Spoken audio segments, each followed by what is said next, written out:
వీడికి అంతా పట్టలేదు, అది మాత్రం పట్టింది. ఇంటికి వచ్చి భార్యతో చెప్పినాడు, ఏమే పంతులు గారు దశరథుడికి 3 భార్యలు అని చెప్పినారు, మరి ఏమంటావు అని అన్నాడు. భార్య మంచి తెలివైంది, అని తెలుసుకుంది వీడి అభిప్రాయం. తెలుసుకొని ఆమె ఏం చెప్పిందంటే, మంచిదే స్వామి, నేను భారతం వింటూ ఉన్నాను, భారతంలో ద్రౌపదికి 5 భర్తలు, కాబట్టి నువ్వు దశరథుడి వైపు, నేను ద్రౌపదిని అయిపోతున్నా అన్నాడు. అనగానే అప్పుడు వాడు ఆలోచించి వద్దు, నేను దశరథుడు వద్దు, నువ్వు ద్రౌపది వద్దు, మన ఇద్దరమే ఉందాం అన్నాడు. అందు గురించి మన అభిప్రాయం ప్రకారంగా శాస్త్రాన్ని అర్థం చేసుకోకూడదు.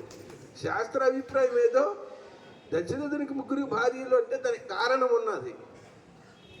దశరథుడు రాజ్యాన్ని పరిపాలించడానికి కుమారుడు కావాలి, కాబట్టి దశరథునికి 3 భార్య. తొలి భార్య ఎవరు? ఆమెకు సంతానం లేదు, తరువాత సుమిత్రకు సంతానం లేదు, తరువాత కైకేయికి కూడా సంతానం లేదు. అందుకని పుత్రకామేష్టి యాగం చేసినాడు. అందు గురించి ఆయనకి 3 భార్యలు ఉన్నారు కాబట్టి ఆ విధంగా అర్థం చేసుకోకూడదు. శాస్త్ర అభిప్రాయం వేరుకుంటుంది, మన అభిప్రాయాలకి జోడించకూడదు. అందుకనే శాస్త్రం ప్రమాణం. తస్మాత్ శాస్త్రం కార్యాకార్య వ్యవస్థితో అని భగవంతుడు చెప్పాడు. అదేవిధంగా ఆ విషయాలను గుర్తు చేశారు. తర్వాత మరి ఏమిటి? మహాత్ముల్ని, గురువుల్ని, పెద్దల్ని, తల్లిదండ్రుల్ని పూజించాలి, వాళ్ళని గౌరవించాలి. ఎందుకంటే వాళ్ళు తల్లిదండ్రులు ఉంటే కదా మనం ఎట్లాగ వచ్చినాము. తల్లిదండ్రులు లేకపోతే ఎక్కడి నుంచి వచ్చినామండి? ఆకాశం నుంచి వచ్చినామా? మరి అటువంటి వాళ్ళని మనం ఏం చేయాలి? సేవించాలి. మహాత్ముల్ని, గురువుల్ని ఎందుకు సేవించాలి? గురువులు, స్వాములు ఎందుకు సేవించాలండి? మేము కష్టపడి డబ్బు సంపాదించి వీళ్ళకి అందరికీ పోషించాలా మేము అని అంటే, వాళ్ళు కూడా మీకు సేవ చేస్తున్నారు. మహాత్ములు, గురువులు ఎటువంటి వారయ్యా అంటే, సమాజంలో నీటిలో చేపలు లాంటి వాళ్ళు.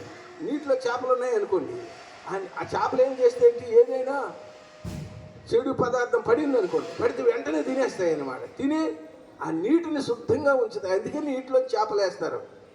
చేపలు ఎందుకు వేస్తారు అని అంటే, నీటిని ఎప్పుడు కూడా శుద్ధంగా ఉంచుతాయి అన్నమాట. అట్లాగే ఈ సమాజమైనటువంటి నీటిలో మహాత్ములు, గురువులు అనేటువంటి చేపలుగా ఉండి, వాళ్ళకి ఏదైనా సరే అశాంతి అది వచ్చినట్లయితే వాళ్ళకి శాంతి కలిగిస్తారన్నమాట. ఇప్పుడు ఒక ఆయన వచ్చినాడండి, అయ్యో నా సంసారం అంతా ఎట్లా ఇబ్బంది, నాకు ఎట్లా బ్రతకడానికి, నాకు ఇందాక నేను కారులో వస్తుంటే ఒక ఆయన ఫోన్ చేసినాడు, మేము అందరం విన్నాము. ఆయన ఏం చెప్తున్నాడంటే, స్వామి నా జీవితం అంతా అగోచరం అయిపోయింది, నేను బ్రతకాలని లేదు, నేను చనిపోవాలని ఉంది, అందుకని మీ దగ్గరికి ఆశ్రమానికి వచ్చినాను, మీరు లేరు అని వాడు ఫోన్లో చెప్తున్నాడు. చెప్తే అప్పుడు అటువంటి వాడికి ఏం చెప్పాలి? చనిపోయి ఏమి సాధిస్తావురా, నేను మళ్ళీ 6వ తారీఖున వస్తాను, నువ్వు ఆశ్రమానికి రా, నువ్వు చనిపోకు అని చెప్పినావు. చెప్తే మార్పు వస్తుంది మనిషిలో. ఎందుకు వస్తుందయ్యా అంటే, ఆ యథార్థం ఎక్కడైతే ఉందో అక్కడ మనిషి మారుతాడండి. సత్యము, ధర్మము, న్యాయం ఉంటే అక్కడ మనిషిలో మార్పు వస్తుంది. నేను ఒక దగ్గర ఒక శివాలయం ఉంది, ఆ శివాలయంలో నేను సాధన చేసుకుంటూ ఉన్నాను. సాధన చేసుకుంటూ ఉంటే అక్కడ ఎవరు ఉండరు. 10 గంటలకి పూజారి వస్తాడు, పూజ చేసి ఆ నైవేద్యం పెట్టేసి ఆయన వెళ్ళిపోతాడు అనమాట. మళ్ళీ మరుసటి రోజు 10 గంటలకు వస్తాడు. నేను అక్కడ ఉన్నాను. ఒకరోజు ఏకాదశి అండి, సోమవారం అండి. ఒక కుర్రోడు వచ్చాడు, 15-20 సంవత్సరాల వయసు ఉన్నాయన్నమాట. వచ్చి స్నానం చేశాడు. స్నానం చేసి శివలింగం దగ్గరికి వచ్చి తలకాయ ఎట్ట కొడుతూ ఉన్నాడు. నేను అనుకున్నాను ఏదో ఈయన మొక్కుకుంటున్నాడేమో అనుకున్నాను. కానీ వాడు ఇంటి గట్టిగా కొడుతూ ఉన్నాడు. గట్టిగా కొడుతుంటే నాకు సందేహం వచ్చింది. ఎవరు అబ్బాయి నువ్వు అని అడిగితే, నేను పలానా స్వామి. ఎందుకు వచ్చినావు ఏమిటంటే, స్వామి నేను చనిపోవాలని వచ్చినాను, చనిపోయేది కూడా శివలింగానికి తలకాయ కుట్టుకొని చనిపోవాలని వచ్చినాను అని చెప్పినాడు. చూడండి, చనిపోవాలనే సరే వాడు శివలింగానికి తలకాయ కుట్టి చనిపోవాలని వచ్చినాడు. అంటే అప్పుడు నేను అన్నాను, చనిపోతే ఇక్కడ ఎవరున్నారు? నువ్వు, నేనే ఉన్నాను. నువ్వు అసలు ఎందుకురా చనిపోవాలనుకుంటున్నావు? ఏమిటి కారణము? నీకు అంత ప్రమాదం ఏం జరిగింది అని అంటే, అది మీకు చెప్పకూడదు స్వామి అని చెప్పినాడు.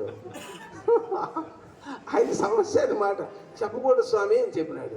ఏమయ్యా నువ్వు మగవాడే నేను మగవాడిని నేను చెప్తే ఏమి నష్టం ఉన్నది అంటే కొద్దిగా ఆ టెన్షన్ వాడికి తగ్గి వాడు అన్నాడు, స్వామి నేను ఒక అమ్మాయిని ప్రేమించినాను, వాడి సమస్య అన్నమాట. చూడండి, ప్రేమిస్తే వాళ్ళ తల్లిదండ్రులకి ఇష్టం లేదు, వాళ్ళకి ఇష్టం లేదు, నాతో మాట్లాడిన ఏం చేసినా వాళ్ళు కుడుతుంటే నాకు చాలా బాధగా ఉంది, నేను చనిపోతే ఇంకేం ఉండదు. వాడి ఆ సమస్య చూడండి, అది వివేకం లేకపోతే చిన్నదే ఎట్లయిపోతుంది. అంటే అప్పుడు నేను అన్నాను, నువ్వు ఏం పని చేస్తావు అంటే నేను టైలర్ పని చేస్తాను అన్నాడు. మరి టైలర్ పని చేస్తే నువ్వు ఇంకెక్కడికైనా మీ బంధువుల దగ్గరికి పోతే అమ్మాయికి వివాహం చేసిస్తే తర్వాత మరి నువ్వు ఉండొచ్చు కదా, నువ్వు చనిపోయి ఏమి సాధిస్తావు అంటే మళ్ళీ కొద్ది కిందకి దిగినాడు. ఆ టెన్షన్ ఉన్నప్పుడు అట్లా ఉంటుంది అనమాట. ఉన్న తర్వాత అప్పుడు నేను చెప్పినాను, నువ్వేమి చనిపోవాల్సిన అవసరం లేదు, నీకు పని వచ్చును, నువ్వు ఇంకొక ఊరు పోవయ్యా, పోయి అక్కడ పని చేసుకుని ఉండు, కొన్ని నెల 2 నెలలు ఉంటే ఆ అమ్మాయికి వివాహం చేస్తారు, వివాహం చేసిన తర్వాత నువ్వు రావచ్చు అని చెప్పినప్పటికీ ఆయనకి మంచిగా అనిపించింది. అయితే అట్లాగే స్వామి అన్నాడు. అట్లా టెన్షన్ ఉంటే వాళ్ళకి సరి అయిన సమాధానం చెప్తే వాడు ఆత్మహత్య చేసుకోవడానికి వచ్చినాడు. అప్పుడు ఉన్న తర్వాత మరి అయితే నేను వెళ్ళాలంటే నా దగ్గర డబ్బులు లేవు స్వామి, అన్నీ వదిలిపెట్టి వచ్చేసినాను అంటే నేను అప్పుడు డబ్బులు ఇస్తే పోయి నువ్వు మళ్ళీ సోమవారం రా అని చెప్పినాను. చెప్తే వాడు ఇంటికి పోలేదు, ఇంక వేరే ఊరికి పోయినాడు వాళ్ళ బంధువుల దగ్గరికి. పోయి మళ్ళీ సోమవారం వచ్చినాడు. ఏమయ్యి ఎట్లా ఉందంటే బాగా ఉంది స్వామి అన్నాడు. మనిషికి ఎందుకయ్యి అంటే ఆ టెన్షన్ అట్లా చేస్తుంది అనమాట.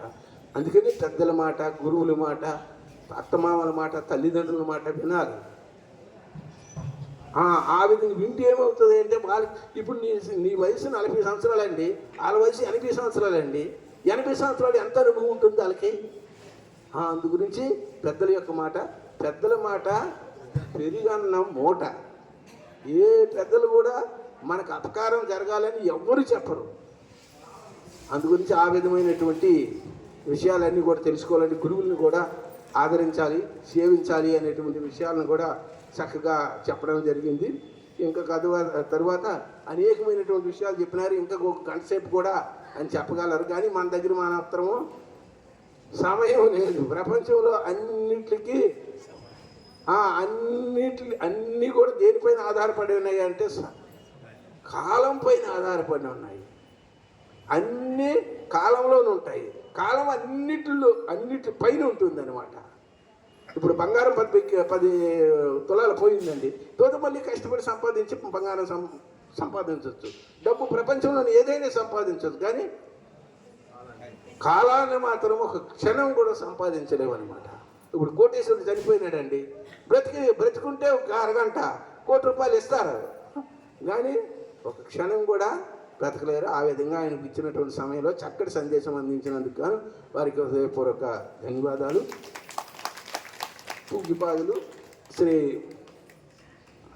జయదేవానందగిరి స్వాముల వారు కూడా ఒక 20 నిమిషాలు వారి దివ్యమైనటువంటి అమూల్యమైనటువంటి సందేశాన్ని అందిస్తారు. వారు